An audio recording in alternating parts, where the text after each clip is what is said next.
श्रीरामचन्द्र कृपालु भज मन हरण भव भय दारुणम् नवकञ्जलोचन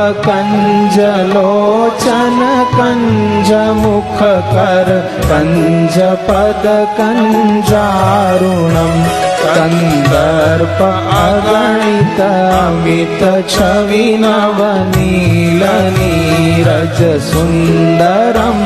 पटपीतमानं तडित रुचि शुचि नौमि जनक सुतावरम् भजु दीन बन्धु दिनेश दानव दैत्य वंश निकन्दनम्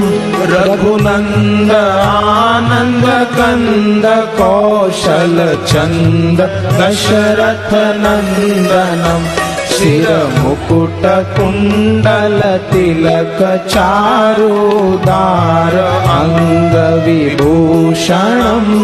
आजानुभुज शर चाप धर संग्राम जित खर दूषणम्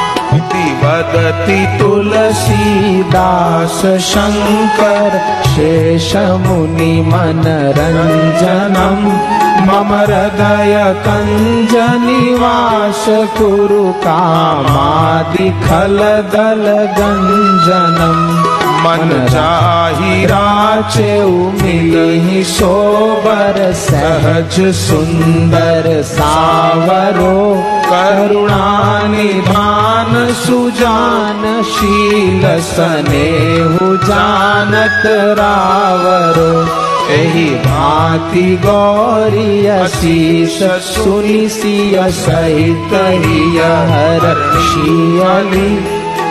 श्री भवानी पूजी पुनि पुनि मुदित मन मंदिर चली श्री रामचंद्र कृपालु भज मन हरण भव भय दारुणम् कंजलोचन कंज मुख कर कंज पद कंजारुणम्